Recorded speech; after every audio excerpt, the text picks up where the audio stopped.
जी, तो क्वेश्चन क्या है कि चंडीगढ़ से दिल्ली कितना परसेंट अधिक है।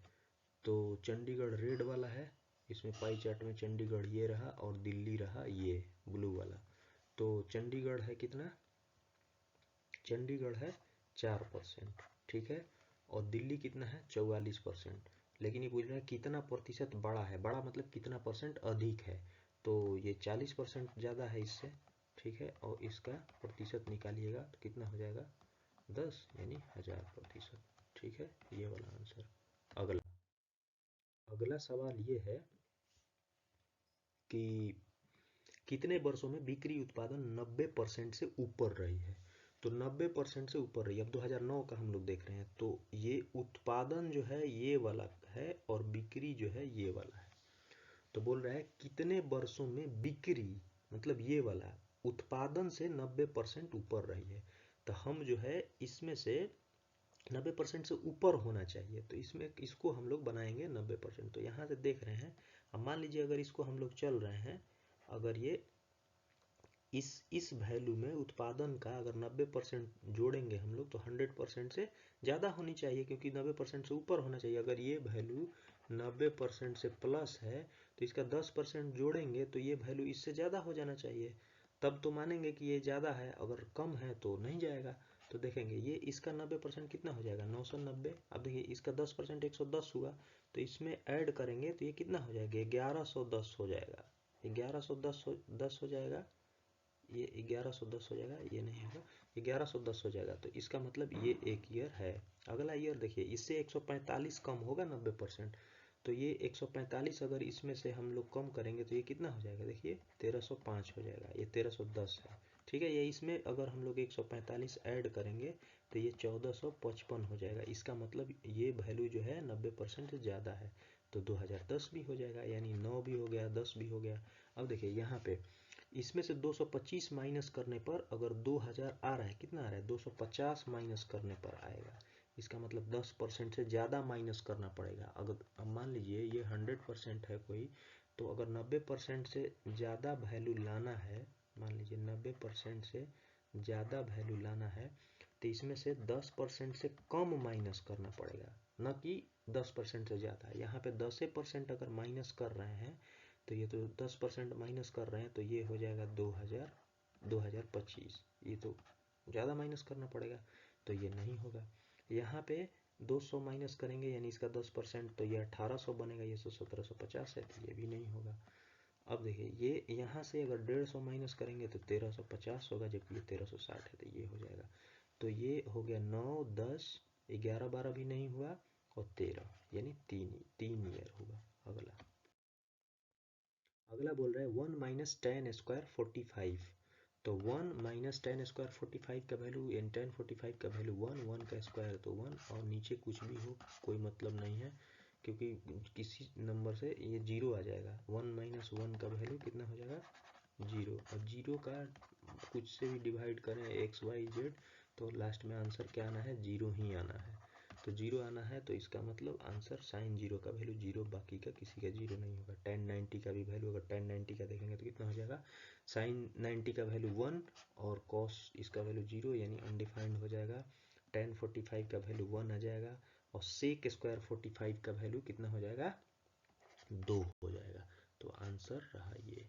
अगला अगला बोल रहा है 40, 36 और ये x सेंटीमीटर वाले ठोस घनाभ, यानी ये बीमा दिया हुआ है, इसका डायमेंशन दिया हुआ है, कितना डायमेंशन है 40 है और आपका 36 है और अगला है x, ठीक। ठोस घनाभ को 20 रुपये प्रति सेंटीमीटर की दर से पेंट कराने में लागत 1032 रुपया है, ठीक है। तो 1032 रुपया इसका लागत है। रेट क्या है 20 रुपया में 100 सेंटीमीटर स्क्वायर प्रति 100 सेंटीमीटर स्क्वायर लिखना चाहिए इसको। इसमें 20 से डिवाइड करेंगे और 100 से मल्टीप्लाई करना पड़ेगा, क्योंकि ये 100 सेंटीमीटर स्क्वायर पेंट करने में 20 रुपया लग रहा है। अब इसको करेंगे तो ये कैंसिल हो जाएगा, इसको काट देंगे 2 से तो 516, ये आ जाएगा कितना 5160 सेंटीमीटर स्क्वायर। कितना आ गया टोटल एरिया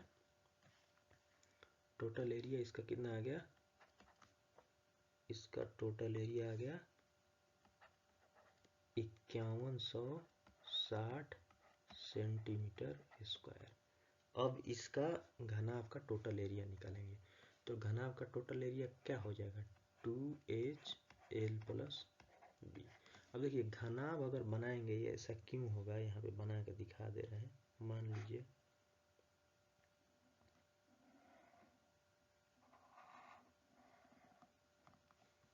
अब प्लस यहाँ पे ये भी होगा 2 इंटू एल बी भी होगा।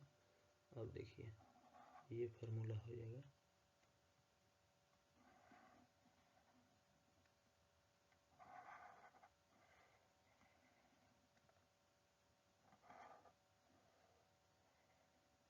अब देखिए ये हो गया। अगर मान लीजिए ये L है, ये H है, ये B है। अब देखिए ये तो ये भी L है, ये भी B है और ये भी H है। अब देखिए मान लीजिए यहाँ पे हम एक घनाभ ड्रॉ कर रहे हैं, ठीक।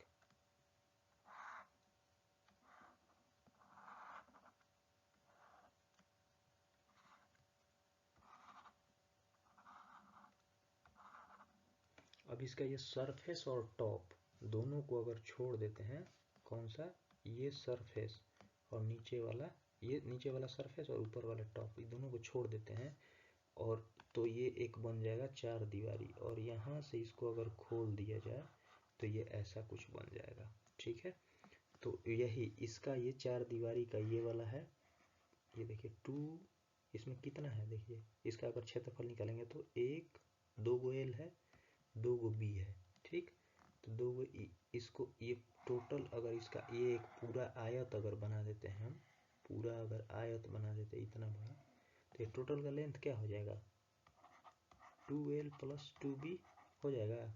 और ये H है तो यही तो लिखा हुआ है, इसको लिख सकते हैं L प्लस ये B हो गया, ये L हो गया, तो 2 इंटू एल प्लस बी, इसको H से मल्टीप्लाई कर देना है, तो यही वाला लिखा हुआ है। अब पूरा अगर इसका क्षेत्रफल निकालना है, पूरा घनाभ का, हम लोग को पूरा घनाभ का, तो इसमें नीचे सरफेस एरिया का क्षेत्रफल हो गया लंबाई गुने चौड़ाई यानी L इंटू बी।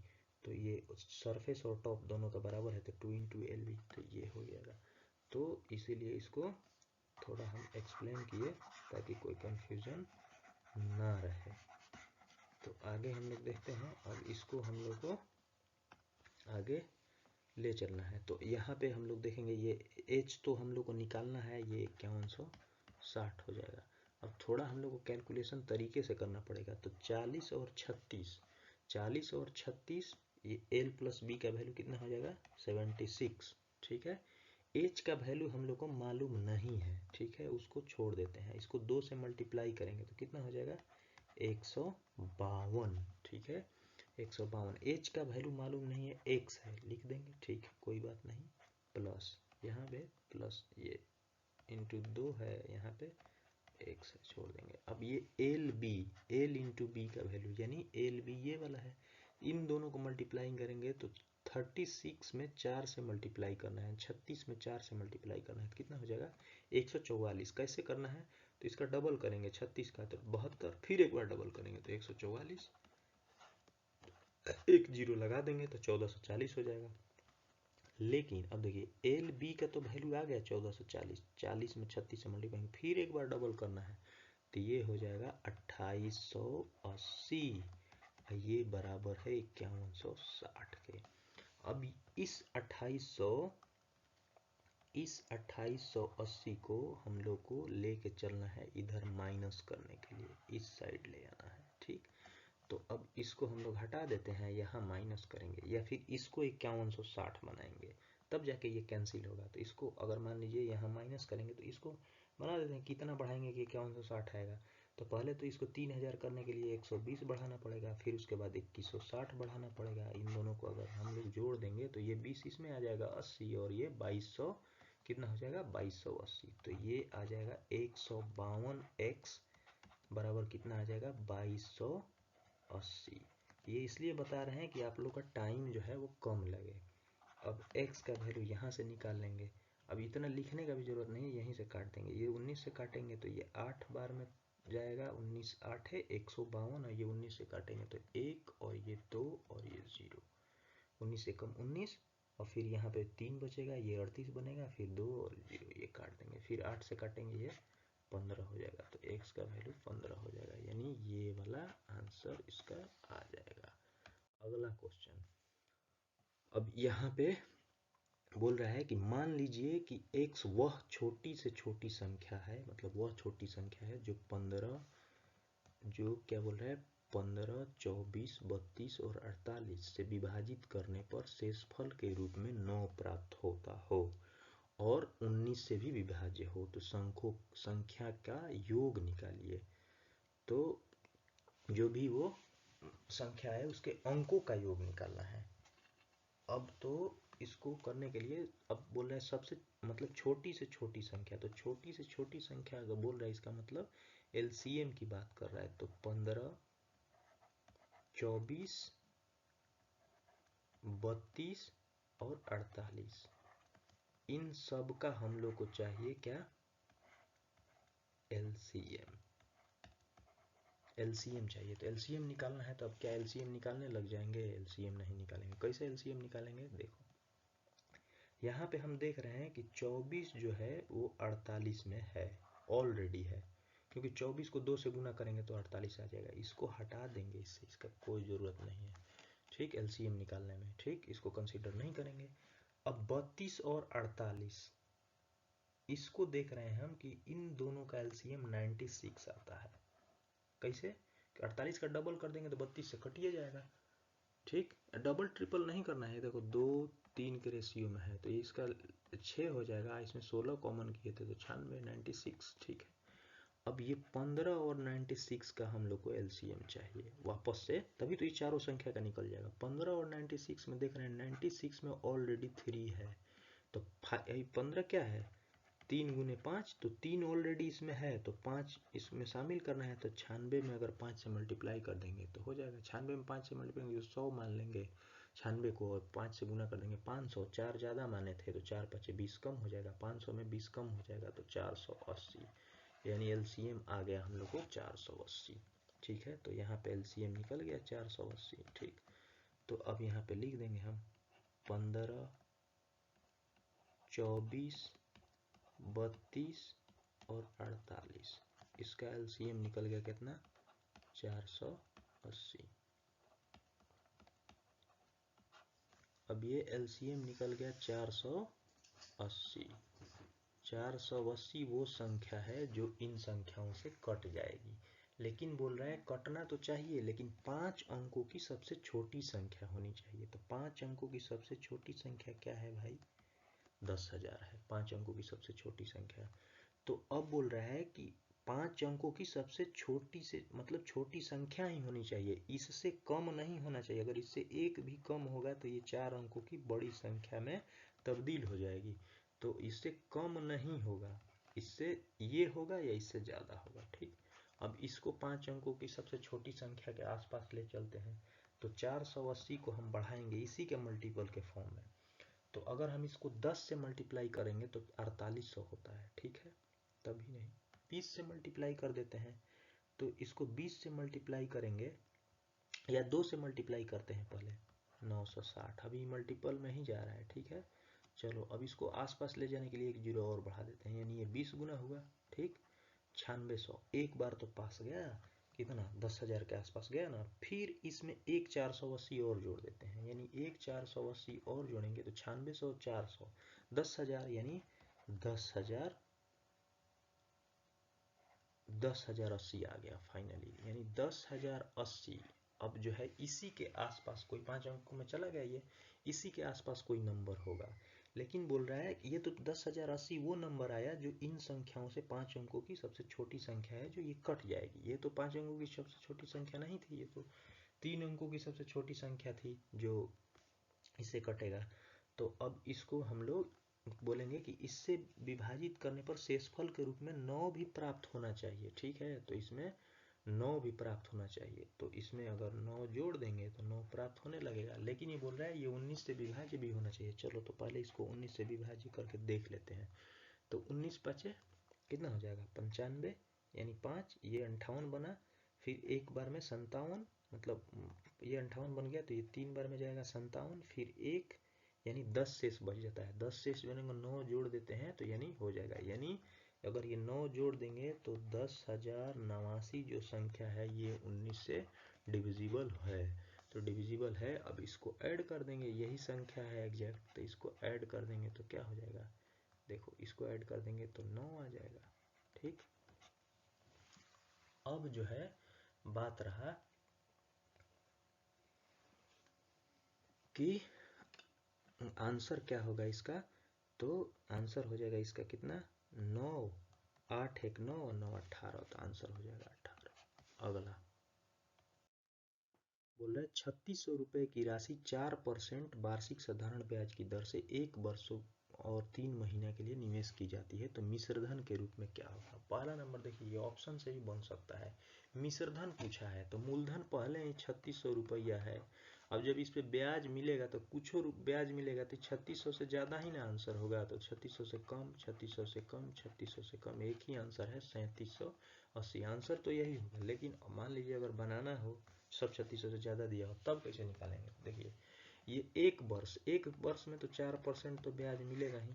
ठीक, अब बोल रहा है 3 महीना, तो 12 महीने में जो है वो अपना पूरा 1 वर्ष का ब्याज मिलता है, लेकिन ये बोल रहा है 3 महीना, यानी मतलब 3 महीने इसका कितना, 1/4 भाग, तो जो रेट ऑफ इंटरेस्ट होगा उसका भी 1/4 भाग, तो 4 का 1/4 कितना हो जाएगा 1, तो 4% तो एक साल के लिए मिलेगा, या 1% मिल जाएगा 3 महीने के लिए, तो ये हो जाएगा आपका 5% टोटल मिलेगा, टोटल 5% मिलेगा, तो 5% इसमें निकाल के जो है जोड़ देंगे। अब बाकी अगर आप इसको निकालिएगा कि 3600 गुने 4 गुने, इसको आप कीजिएगा 12×3 = 15 100 गुने फिर 12, तब इसको निकालिएगा तो ये जो है आपको कैलकुलेशन करना पड़ेगा। ये 3, ये हो जाएगा 5, ठीक है, ये 0, ठीक है, अब ये हो जाएगा 180। इतना करने से फ़ायदा क्या है, ये 5% आपका मिल गया पहले ही, इसमें 5%, 10% 360, अब 5 उसका आधा हो जाएगा, तो 180 ऐड कर देंगे, तो 3600 में 180 ऐड कर देंगे, 3780 हो जाएगा। अगला, ए किसी कार्य का 3/4 भाग 12 दिन में और बी शेष कार्य को 5 दिन में पूरा करता है, तो ए और बी कितने दिनों में पूरा काम कर सकते हैं मिलकर एक साथ। तो अब देखिए, अगर 3/4 भाग कोई काम कर दिया ए, तो बी 1/4 यानी उसका चौथाई हिस्सा ही 5 दिन में पूरा करता है, तो पूरा हिस्सा कितना दिन में करेगा 20 दिन में, और ये 3/4 काम 12 दिन में करता है, तो पूरा हिस्सा कितना करेगा 16 दिन में। देखिए 3/4 यानी 4 में 3 काम करता है तो 12 दिन में लगा देता है, तो अगर चारों काम करेगा तो इसका तिहाई हिस्सा और समय लेगा ना, तो तिहाई हिस्सा कितना हो जाएगा 4, तो इसमें 4 ऐड करेंगे, टोटल काम 16 दिन में। अब बोल रहा है कि इन सबको मिलकर, ये दोनों को मिलकर काम करना है पूरे काम को, तो कितने दिन में करेगा, तो ये हो जाएगा कितना, ये हो जाएगा आपका, इसका इफिशियंसी कितना हो जाएगा, इसका इफिशियंसी हो जाएगा 5 और इसका इफिशियंसी हो जाएगा 4। ठीक है, टोटल 80 काम हो गया ना, तो 80/9, 80/9 यानी 8 8 और 9 हो जाएगा, ये हो जाएगा आंसर।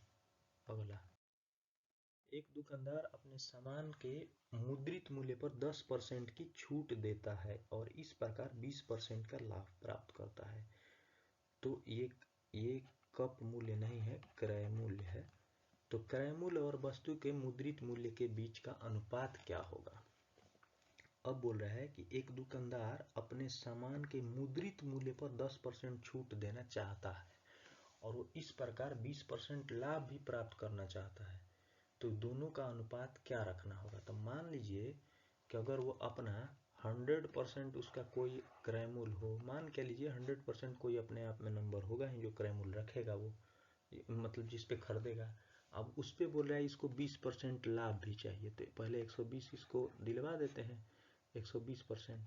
अब बोल रहा है कि नहीं, वो 10% जो है इसको क्या चाहिए, 10% इसको जो है कि मतलब छूट भी देना है, तो 10% छूट देना है, यानी ये वैल्यू 90% के बराबर हो जाएगी, तो इसको चाहिए ये 100%, तो ये कितना हो जाएगा, ये 0, और ये 3 और ये 4, यानी 40/3। 40/3 जो है क्या हो जाएगा, सॉरी ये 400/3 हो जाएगा। तो ये 400/3 यानी 300 और 400, इसका यही रेशियो हो जाएगा। इन दोनों को करेंगे तो ये 100%, ये कितना हो जाएगा, तो यानी 3:4 हो जाएगा। लेकिन ये ऐसे बनाएंगे तो ये ठीक इसको नहीं है। अब देखिए ये बोल रहा है कि इस प्रकार वो मान लीजिए कि उसको क्या करना है, 20% लाभ अर्जित करना है। तो मान लीजिए उसका 5 रुपया अगर क्रय मूल्य है, 20% क्यों, क्योंकि ये 20% का वैल्यू 1/5 होता है, तो 1 रुपया उसको लाभ कमाना है। तो अगर 5 रुपया वो क्रय मूल्य अपना वो करता है, रखता है, तो इसको जो है 6 रुपया कमाना पड़ेगा। ठीक, अब बोल रहा है उसको जो है कि 6 रुपया मतलब उसको बेचना पड़ेगा। लेकिन अब फिर बोल रहा है कि उसका जो है 10% उसको छूट भी देना है, 10% छूट देना है। तो हम इसको मान लीजिए 10% इसको छूट देना है, तो इसको कितना बढ़ाना पड़ेगा। अगर मान लीजिए किसी भी नंबर को अगर ये 10% छूट दे के ना आया है, तो अगर ये 1/10 कोई संख्या कम हुआ है तो 1/9 बढ़ाना पड़ेगा। अब देखिए 9 से अगर ये बढ़ के 10 हुआ, 1 बढ़ा 9 पे, तो ये 10 हो गया, तो 1 कम करना पड़ेगा। तो ये कम करके आया है तो 1/9 बढ़ाना पड़ेगा ना इसको। तो 6 का 1/9 यानी 6/9, 6/9 यानी 2 3, यानी 2/3 आ गया। तो 2/3 इसको बढ़ाना पड़ेगा। तो 6 + 2/3, तो 18 2 20/3, तो 20/3 हो जाएगा। तो 20/3 इसको रखना पड़ेगा, यानी 15, ये हो जाएगा 20। तो 15-20 का रेशियो कितना हो जाएगा, 3:4। तो ऐसे कर कीजिएगा तो ऐसे और ज़्यादा आसान रहेगा, ज़्यादा कैलकुलेशन नहीं पड़ेगी। अब बोल रहा है कि 160 किलोमीटर की दूरी तय करने में ईंधन की खपत और खर्च 1680 रुपया है। यदि कोई ईंधन की खरीद पर 2415 रुपये खर्च करता है तो यह किलोमीटर कितनी दूरी तय कर सकता है। अब देखिए, जब भी कोई भी कार चल रही है या कोई भी गाड़ी चल रही है, तो वो अपना मतलब एक औसतन ही खर्च करेगी, इतना किलोमीटर में इतना पेट्रोल खा जाएगी। तो मान लीजिए ये 160 किलोमीटर, इधर हो गया किलोमीटर, इधर हो जाएगा रुपया, ठीक है। तो ये कितना खर्च कर देता है, 1680 रुपया। ठीक, अब बोल रहा है कि इसको 2415 रुपया, 2415 रुपया इतना का ईंधन खरीदता है, तो ये कितना किलोमीटर जाएगा। ठीक है, तो इसको हम कर देते हैं। ये मान लीजिए ये इतना है। तो अब देखिए ये इसका यहाँ पे आर्यन रेशियो या जो भी रेशियो आप बोलिए, इसमें रेशियो लगा देते हैं। यहाँ से देखेंगे तो ये क्या है, देखिए अब यहाँ आपका वैल्यू निकालना है। तो ये देखिए ये 0 से 0 गया, ये कितना गुना है ये देखिए ना, यहाँ पे देखिए इसका ये गुना है 10 गुना और फिर इसका आधा, यानी 10.5 गुना है ना जी। इधर वाले नंबर का 10.5 गुना है, ठीक है। या फिर इसको कुछ है यूं करिए, इसमें 21 से भाग दीजिए। इसमें देखिए 21 से भाग दिए, 10.5 गुना का मतलब 21/2 गुना, मतलब इसमें 21/2 से मल्टीप्लाई करना है। यहाँ भी जो नंबर होगा 21/2 से मल्टीप्लाई करना होगा। तो इसमें 21 से भाग दीजिए, आप 2 से गुना कर दीजिए, यही ना हो जाएगा। तो 21 से भाग दीजिएगा तो कितना आएगा, 1, फिर आ जाएगा 1, ठीक है, और फिर आ जाएगा 5। इसमें 2 से गुना करना पड़ेगा, यानी ये हो जाएगा 230। तो 230 आंसर हो जाएगा। अगर ऐसे समझ में नहीं आएगा, ये रेशियो है, देखिए इसको कुछ ऐसे करते हैं, या फिर यहाँ भी लिख सकते हैं 1680 बराबर यहाँ पे 2415। यहाँ पे एक ये वाला वैल्यू निकालना है, तो इधर ये इसको करते हैं। तो इसको ऐसे नहीं करके डायरेक्ट ऐसे कर देते हैं। ये हो जाएगा कितना, 10.5। तो ये भी ऐसे, या फिर ऐसे कर देते हैं 1680 160 बराबर 2415 x। तो ये हो जाएगा कितना, 10.5। एक ही बात है, इसको 10.5 हम कर देंगे। तो आप जैसे मर्जी वैसे निकाल सकते हो, चलो कर ही देते हैं वैसे भी। देखिए ये हो जाएगा 1680 रुपया में, कलर चेंज कर लेते हैं, 1680 रुपया में 160 किलोमीटर। ठीक, 160 किलोमीटर। तब क्या बोल रहा है, 2415 रुपया में। तो ये जो है इतना रुपया पर किलोमीटर आएगा ना, तो इसको काट देंगे, यानी आ जाएगा 10.5। 10.5 आ गया या 21/2 आ गया, जो मर्जी। अब बोल रहे हैं 2415 रुपया में कितना आ जाएगा, तो इतना रुपये पर किलोमीटर आया। तो 2415 में भाग देना पड़ेगा 10.5 से या 21/2 से। तो इसमें भाग देंगे तो आ जाएगा आपका 230 किलोमीटर। नहीं तो फिर ऐसे भी कर सकते हैं, 160 किलोमीटर बटा 1680 गुने 2415। ये काट देंगे इसको 21 से 8 बार में, इसको 21 से 1 और फिर 1 फिर 5, इसको 2 बराबर 230। अगला, एक बेलनाकार छिद्र जिसके आधार की त्रिज्या 3.5 सेंटीमीटर है एक ठोस घन में बनाया जाता है जिसके प्रत्येक किनारे की लंबाई 14 सेंटीमीटर है। पहले आप फिगर समझ लो, एक कोई ठोस घन है, एक कोई ठोस घन है। ठोस का मतलब है वो खोखला है, ठीक है।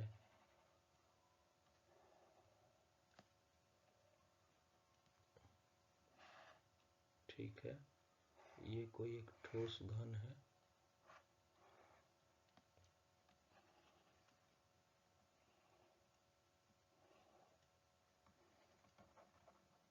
और इसमें कोई एक छिद्र बनाया जाता है, ठीक है। इसका प्रत्येक किनारा जो है वो कितना है, 14 सेंटीमीटर है। ये भी 14 है, ये भी 14 है, मतलब सब इसका 14 है, ये भी 14 है। ठीक, अब बोल रहा है कि प्रत्येक किनारा 14 सेंटीमीटर है। इसमें एक इस आधार की त्रिज्या जो है 3.5 सेंटीमीटर है। मतलब एक कोई ऐसा बनाया जाता है, कोई एक बेलन बनाया जाता है, मतलब कोई छिद्र किया जाता है। तो बेलने का आकार का ना छिद्र होगा जी, तो ऐसे बनाया जाता है, ऐसे बनाया जाता है।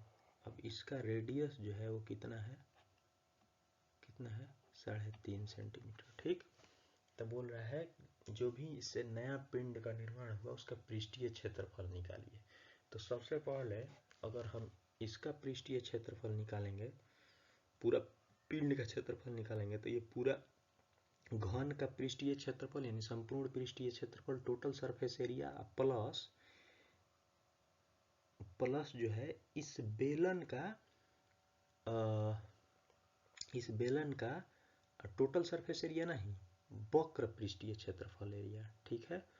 और उसमें से ये वाला तो पूरा बेलन में जोड़िए चुके हैं, ये वाला जो ऊपर का सर्किल और नीचे का सर्किल दोनों, तो इसको माइनस करना पड़ेगा। तो देखिए पूरा अगर इसका टीएसए निकालेंगे, किसका, पूरा ये जो घन है इसका, मतलब पूरा ये घन का टीएसए निकालेंगे, टीएसए निकालेंगे किसका, घन का, तो कितना हो जाएगा बताइए। 6 गो सरफेस है, ठीक है, और ये एक को वर्ग से बनता है इसका एक सरफेस, तो 14 का स्क्वायर यानी 196। तो ये बराबर कितना हो जाएगा, 1200 में आपका 24 कम हो जाएगा यानी 1176। कैसे, इसको 200 मान लिए, ठीक है, 6 से मल्टीप्लाई कर दिए तो ये हो जाएगा 1200। लेकिन 4 ज़्यादा माने थे ना इसको, तो 24 कम करना पड़ेगा 1200 में, ठीक, तो इसीलिए 1176। ठीक, इसको मिटा देते हैं, कैलकुलेशन ज़्यादा नहीं, इसको मन में करना है कैलकुलेशन। ठीक, आगे देखिए, अब बोल रहा है ये टीएसए तो निकल गया। अब इसमें जो है ये देखिए, इस घन में थोड़ी है ये वाला कम न करना पड़ेगा, ये दोनों सर्कल का एरिया, तो 2πr² कम करना पड़ेगा। तो ये 2 गुने पाई का वैल्यू 22/7, ठीक, गुने आर का वैल्यू कितना है 7/2, 7/2 3.5 का मतलब। तो ये दोनों सर्कल का एरिया आपको माइनस करना पड़ेगा। तो ये देखिए 7 से 7 कैंसिल, 2 से 2 कैंसिल, और ये हो जाएगा 11, ठीक है। तो यानी 77। तो इसमें से 77 आपको माइनस करना पड़ेगा, तब ना ये जो बचा हुआ जो घन का है ऊपर वाला ये TSA टोटल निकलेगा।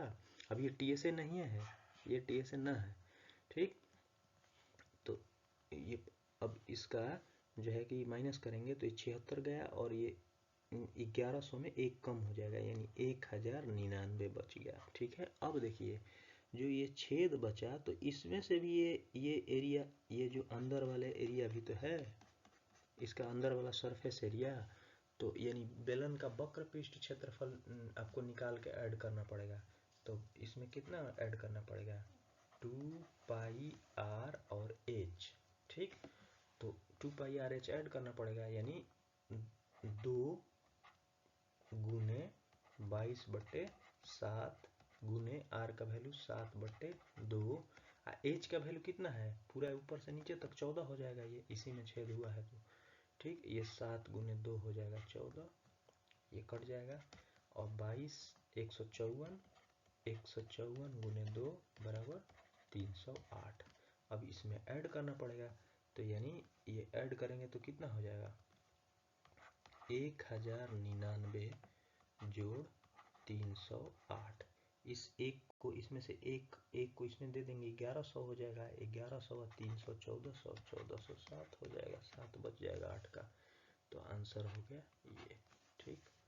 अगला अब बोल रहा है 50 विद्यार्थियों की कक्षा में 20 लड़कियों की औसत आयु 12 वर्ष है, ठीक।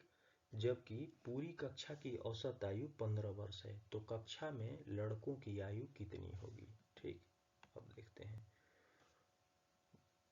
इसको सबसे पहले देखते हैं, इसको स्केल पर बनाते हैं, ठीक। चलिए मान लेते हैं ये हो गया B यानी B फॉर बॉय, और ये हो गया G फॉर गर्ल, ठीक।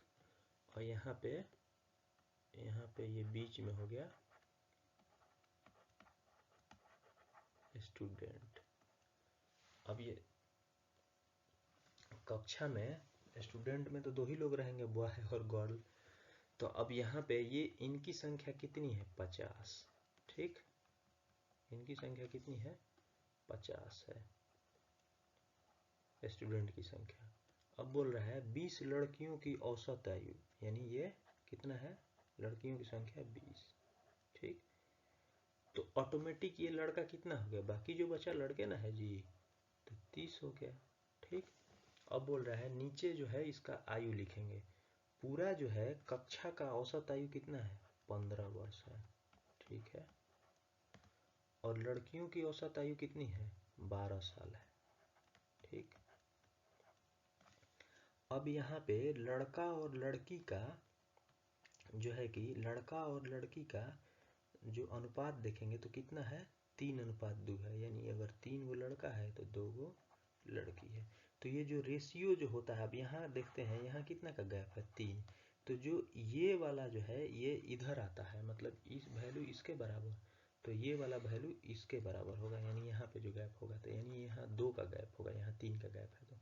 तो ये अब देखिए इधर से ये बढ़ रहा है, ये क्या हो रहा है, इंक्रीज हो रहा है इधर से इधर जाने पर, तो ये 2 ऐड हो जाएगा, यानी 17 हो जाएगा। अब ऐसे भी आपको ध्यान देना पड़ेगा, अगर ये 12 गो लड़की की आयु, सॉरी 20 लड़की की आयु 12 साल है और टोटल स्टूडेंट का जो है वो 15 साल है, तो लड़का का ऑब्वियसली आयु ज़्यादा होगा, तभी ना कि 15 मेंटेन करेगा। तो एक तो ये स्केल पर ऐसे बना सकते हैं। दूसरा तरीका ये है कि आप जो है मान लीजिए सबको लड़की बना दीजिए, ठीक है, सबको लड़की बना दिए। चलिए अगर सबको लड़की बना दिए, या फिर मान लीजिए पूरा सबका आयु अगर 15 साल है, ठीक है, तो ये जो 20 गो लड़की है इनका 12 साल बता रहा है, ठीक, 12 साल बता रहा है, और 30 गो लड़का का मालूम नहीं है। तो ये बोल रहा है ये भी तो लड़की सब भी स्टूडेंट है, तो ये 3 साल कम न बता रही है, 3 साल कम बता रहा है। तो 3 साल कम कितने लोगों का है, तो देखिए कितने लोग का है, इनको 15 बनाना है ना, तो 3 साल ये कम है, तो ये 20 लोगों का, तो यानी 60 साल जो एज है ये लोग कम लेके आए हैं, तो ये 60 साल को कौन मैनेज करेगा? ये 30 लोग मैनेज करेंगे। तो ये 60 साल को ये 30 लोगों को लेके आना पड़ेगा, ठीक है। तो इनको सबको कितना 2-2 साल ज़्यादा लेके आना पड़ेगा जितना इन लोगों को, तो 15 साल तो ये अपना लेके आएंगे ही, ठीक है। ये लड़कियों वाला आयु भी इनको लेके आना पड़ेगा, तो ये 2 साल लेके आना है, तो ये 17 साल। ऐसे भी बना सकते हैं, तो दोनों तरीके से आप बना सकते हैं। अगला बोल रहा है एक महिला को 770 रुपये में एक वस्तु बेचने पर 23% की हानि होती है, तो इसे किस मूल्य पर बेचा जाना चाहिए ताकि उसे 27% का लाभ हो? अब अगर 23% का हानि हो रहा है तो इसका मतलब वो 77% में बेच रही है, ठीक है। तो अब उसको किस पे बेचना ताकि उसको 27% का लाभ हो? तो 127 में बेचना है। तो देख लीजिए यहीं से दिख रहा है, ये 77% का वैल्यू जो है वो कितना है? 770 है, यही नहीं, 10 गुना है ना, 770 दे रखा है, तो इसका 10 गुना 1270 हो जाएगा। आंसर ये हो जाएगा, ठीक। अगला बोल रहा है एक त्रिभुज पी क्यू आर की भुजा पी क्यू पर एक बिंदु एस इस प्रकार स्थित है कि R S P S Q S बराबर है। यदि कोण क्यू पी आर 15 डिग्री हो तो अब देखिए सबसे पहले इसको एक डायग्राम बनाते हैं समझने के लिए, कि मान लीजिए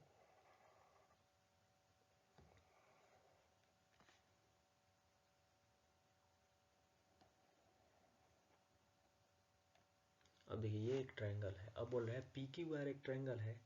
अब सबसे पहले नाम कैसे देंगे, कि बोल रहा है पी क्यू पर एक बिंदु एस इस प्रकार स्थित है, यानी पी क्यू पर ही है, तो इसको हम मान लेते हैं पी क्यू, ठीक है। अपने सुविधा के लिए ऐसे इसको उल्टा भी बना के दिखा देंगे हम।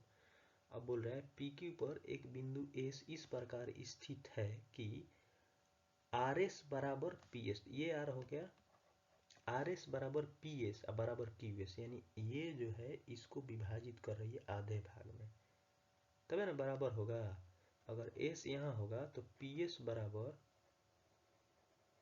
क्यू एस भी बोल रहा है, ठीक। और उसके बाद आर एस भी इसी के बराबर है, ठीक, ये भी इसी के बराबर है, ठीक।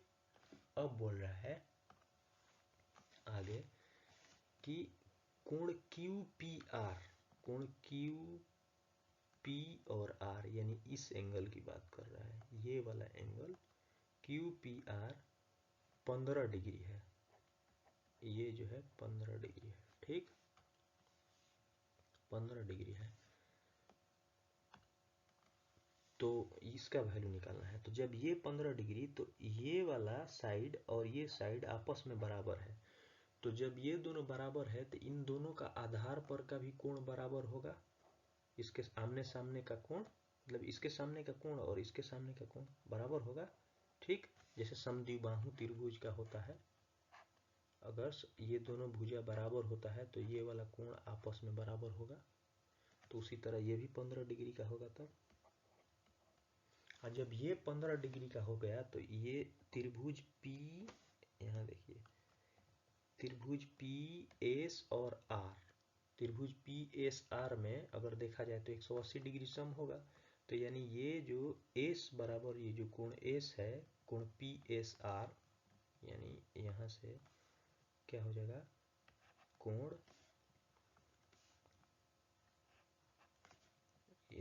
ये वाला कलर ले लेते हैं, कोण पी एस और आर बराबर कितना हो जाएगा, 180 में से 30 डिग्री कम हो जाएगा, तभी तो ये 150 डिग्री हो जाएगा ये वाला कौन 150 डिग्री हो जाएगा, ठीक। और जब ये 150 डिग्री हो गया तो इधर क्या हो जाएगा, ये वाला कोण 30 डिग्री हो जाएगा। और जब ये 30 डिग्री हो गया तो ये भी तो आपस में बराबर है, ये वाला और ये वाला, तो जब ये आपस में बराबर है तो इन दोनों का भी आधार पर का कोण बराबर होगा, ठीक। और जब इन दोनों का आधार पर का कोण बराबर हो जाएगा, ये और ये आधार पर का कोण दोनों बराबर होगा, तो ये कितना हो जाएगा, अब ये 30 डिग्री पहले ही हो गया तो 150 डिग्री ही बचा है इन दोनों, ये 75 डिग्री हो जाएगा और ये भी 75 डिग्री हो जाएगा। तो अब क्वेश्चन क्या बोल रहा है, 2 पी क्यू आर, तो सबसे पहले पी क्यू और आर इसका वैल्यू कितना है, देखिए पी क्यू और आर, ये 75 डिग्री है। ठीक, कोण पी आर क्यू, इसका वैल्यू क्या है, पी आर क्यू। ये देखिए पी आर क्यू बराबर क्या हो जाएगा, पी आर एस, कोण पी आर एस प्लस कोण एस आर क्यू। अब कोण इसका बराबर पी आर एस कितना है, 15 डिग्री, जोड़ ये कितना है, 75 डिग्री, यानी इसका वैल्यू कितना हो जाएगा, 90 डिग्री। तो अब इसको निकालना है, कोण 2PQR, कोण 2PQR, PQR कितना है, 75 डिग्री, तो 2 गुने 75 माइनस कोण PRQ, यानी कोण PRQ यानी ये वाला, यानी 90, तो कितना हो जाएगा, 150 माइनस 90 बराबर 60 डिग्री। यहाँ से भी आप कैलकुलेट, यहाँ से पूरा डायग्राम निकल गया था। यदि त्रिभुज ABC में AB और AC बराबर हैं, ठीक, यहाँ कॉमा है, और कोण ACD का वैल्यू 95 डिग्री है, जहाँ रेखा BC को बढ़ाने पर D एक बाह्य बिंदु है, ठीक है, तो BAC का मान निकालना है। ठीक, तो इसको भी एक डायग्राम जो है बना लेते हैं। ये मान लीजिए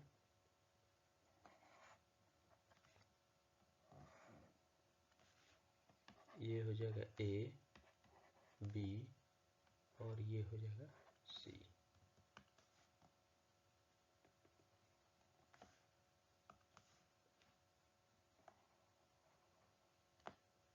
ये हो जाएगा C, ठीक है। अब बोल रहा है भुजा BC को बढ़ाने पर D जो है एक बाह्य बिंदु है, तो यहाँ से एक भुजा ये BC को बढ़ा देते हैं, बाह्य बिंदु D हो गया। अब बोल रहा है कि कोण AB बराबर और AC है, तो ये वाला भुजा और ये वाला भुजा बराबर है। तो फिर जैसे पिछला क्वेश्चन में हम लोग देखे कि अगर दो आमने सामने की भुजा अगर बराबर है तो उसके आधार पर का कोण भी आपस में बराबर हो जाएगा। तो यानी ये वाला कोण इसको कर देते हैं यहाँ से,